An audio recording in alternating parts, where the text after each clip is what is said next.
Welcome to Kingsdown School Creative iMedia, Unit R081, Lesson 8, Timescales for Production. So today we'll be having a look at the timescales that we use in production of iMedia and how they affect how we plan what we do in iMedia. And most of you will have made time plans at some stage. Some of you may have used Gantt charts. Some of you may have used production schedules. All of these have one thing in common. They have what's known as the functional items that we need for the iMedia rather than the non-functional items. And by that I mean those things within a product that they actually have to be there. And then there are those things that it's desirable that they will be there from the end user's point of view. So it's very difficult for you to sometimes plan these things, but if you don't take account of them and you don't actually plan time to have them in your products, then quite often your product will not fare as well as the competitions, because theirs has all these nice little things that the users are expecting and wanting and find useful, and yours is just functional. So that's what we're going to take a look at, and we're going to see how those time frames then need to be extended to take account of all of these things that I've just been talking about. Okay, let's have a look.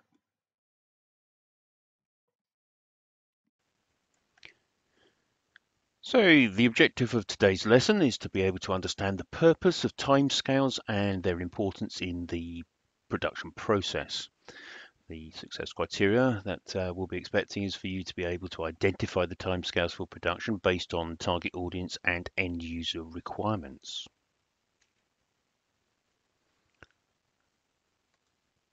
So the exam board have told us that you need to be able to identify the timescales for production based on target audience and user requirements. So let's just first of all analyze what they are.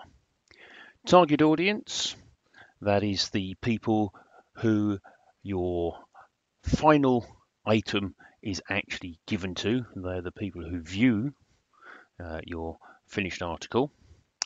And the end user requirements may differ slightly to those that were given to you in terms of what the people who told you what they wanted.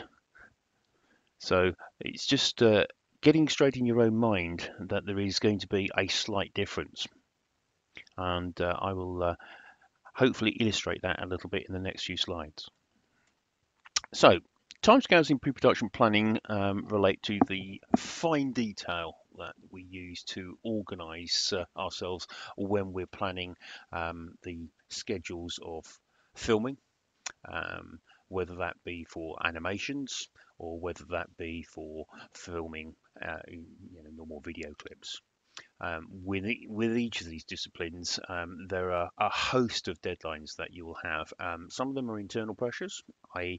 that's just because of the way that you're doing something that you're only going to be able to do something a certain way. So for instance, if you've got a night shot, you can only shoot during the night. It's very difficult to recreate night shots in anything other than the nighttime. It doesn't really work very well. If you're doing some animation, of course, sometimes you will have the restrictions of how long you've got your workforce in place for, and that will naturally dictate how long you can do things for. So if you just have a look at the little graphic below, I've tried to illustrate what I was saying earlier about what it is that the end users might require and what you would be thinking you must have as given to you by the people who've commissioned you to do the job. So, target audience, functional requirements, product features, those things that the people asking you to do the project have actually said have got to be there. Okay, those product features have properties. And what we mean by that is you may say, for instance, that if you've got a website, that you're going to have a search facility. Now, that's a product feature. Okay, the product properties will be, how does that search facility work? Does it just do by keywords that you've been told about and you've created yourself, or does it use a slightly different model and do it from an indexing point of view? Okay, so that's kind of where we're at. Audience requirement against an audience expectation. The audience requires to have a search facility, and their expectation is it will be straightforward and easy to use. Okay, but doing those two things doesn't necessarily mean the same thing in terms of timescale. For instance, if you were creating a website and you needed to make it something that would be for a worldwide company, one of the things that you might think of when you're in your planning stage is that actually it would be really good if we had this in different languages. Now, the user expectation of that audience requirement, of course, is that it's done in their local dialect and it is going to make sense. Now, that sometimes takes quite a while to do because you can't just get hold of a translator and do it like for like, because there are some expressions that just do not translate very well at all. So you've really got to take some time to understand how that's going to happen. Okay, so examples of this. Websites. Work plan will allocate your overall timescale for the creation of this website in its entirety. You've done those before, you've seen them in action, you know how they work. But that end user requirement that we've just been talking about, okay, suddenly makes those timescales that you've been given a little bit more tricky to deal with. So whilst you might think you've got 4 weeks to produce your website, if you've got to spend 2 weeks with that, actually doing that conversion of the language so that people from other countries who do not speak English can use your website, then obviously you need to allocate your time, your resources, your people to actually do that bit alongside creating the actual website itself. So your production requirements then actually have to be put into a different format. So you've got an overall timescale, and that's your work plan, and then you've got your production schedule, and that's where we now break it down into the much smaller components.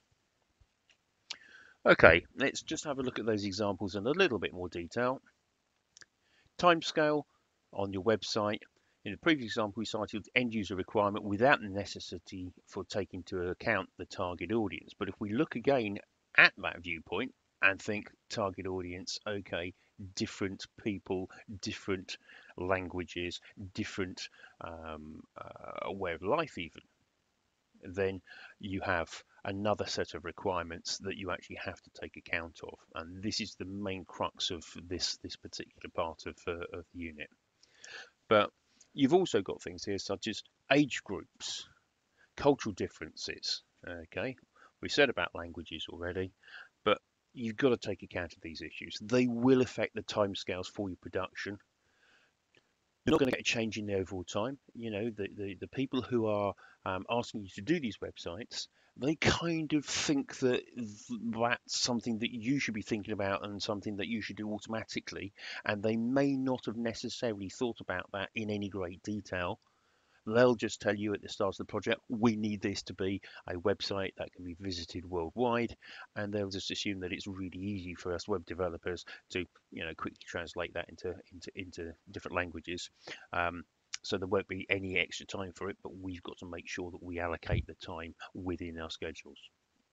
So remembering that the website was just one example, I would like you now to see if you can produce in your books a list of elements, okay, that should be included in an advert that are generated by target audience and end user requirements when planning filming for the advertisement. That requires 18 different scenes shot over 5 locations for a new car to the SUV market. Okay, now that's going to sound quite daunting, but just refer back to the example and think about the differences in the scheduling. What type of things are you going to need to think of over and above what you would normally have put into your overall time plan? So just think about that again. You've got 18 different scenes shot over 5 locations for a new car to the SUV market. Okay, now the SUV market isn't just going to be in this country. It is probably going to be a more worldwide or certainly European-wide thing. Okay, and therefore you just got to think about the things that you know.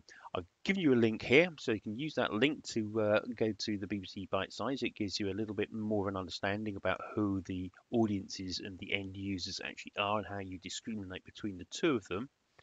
Okay, I'm expecting this should take you probably around about 20 to 30 minutes. So you can pause the film now and do that now, or of course you can come back to this once you've watched the rest of the presentation. Okay, there is going to be obviously a homework for this, and as you can see there, the homework is based largely around the project brief, because this is where most of this information that we're talking about comes from. Okay, so timescales for production are always about what you've been given, what you've interpreted needs to happen, and then those schedules get broken down a lot more detail. Okay, and that detail is what goes into your production schedule. Okay, and the new timescales that you develop from them. So this is a very short presentation, as you'll note, but we want to know what are the purposes of timescales, i.e., why is the timescale that you would have for your schedule, for your production schedule, different to that you've got for your overall timescale? Why are end user importance a requirement in planning those timescales? And how can the target audience actually affect the timescale? And how does a production timescale differ in relation to the work plan timescale? Okay, so as ever, I want you to email me back with those particular items. All 4 questions need an email to me or to whoever set you the work. Okay, so you can do that. We will not be having an in-class test at the end of this particular presentation. You will get to do the next one, the legislation, before we have another class test. Okay, so this one's just about making sure you understand these different timescales, the requirements of the audience and the end user and their expectations. It's all about expectations, really. Okay, so just remember that. What the user needs to have and what the user expects to be able to do with what they have, I think is probably the thing that you need to get worked out in your brains. But please do take the time to do the activity. Send that to me as well on email. That'd be absolutely great. And we'll see you next time. Thanks for watching.